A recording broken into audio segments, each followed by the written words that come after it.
మీ చింత యావత్తు ఆయన మీద వేయండి. ప్రభు మిమ్మల్ని గురించి చింతిస్తున్నాడు. ఆయన దీనికోసం చింతపడి నేను దీనికోసం చింతపడితే ఇక నేనెందుకుగా? ఆల్రెడీ నా కోసం నా దేవుడు చింతపడుతున్నప్పుడు మళ్ళీ నేనెందుకండి మోయడం?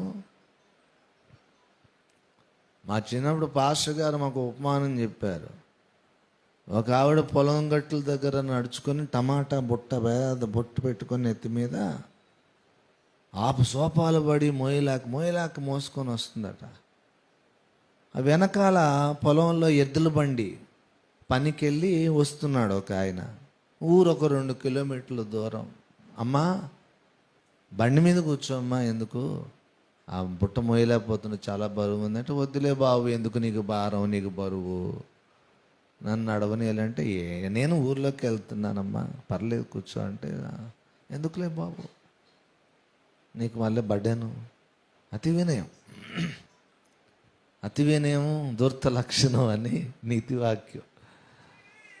అలా కాదమ్మా, ఎందుకు ఎండ మధ్యాహ్నం బాగా భారంగా ఉంది అంటే, బలవంత పెడుతున్నావు కదా సరే అని చెప్పి ఎక్కిందట.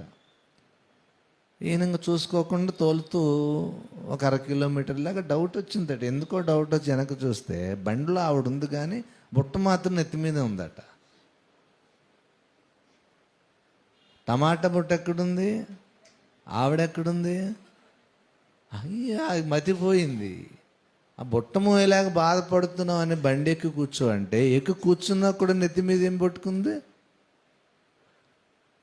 పిచ్చా మతిపోయిందమ్మా, ఎందుకమ్మా బుట్ట నెత్తి మీద పెట్టుకున్నావు అంటే, నేనే నీ బండికి ఒక బరువు బాబు, మళ్ళీ నా బుట్ట ఎందుకు అంటున్నాడు. క్రైస్తవ సమాజంలో చాలామంది యేసయ్య బిడ్డలు ఇలా తయారయ్యారు. యేసు అనే బండి మీద ఎక్కాక కూడా వీళ్ళు బరువుని ఇంకా నెత్తి మీద ఎట్టుకొని ఉన్నారు. నిన్ను మోసిన యేసయ్య అనే బండి నీ బరువును మోయదా? పక్కన పెట్టదాన్ని. నిన్ను మోసినటువంటి బండి యేసయ్య అనే బండి నీ బరువు మోయదా? అది కూడా యేసయ్య మీద పెట్టు.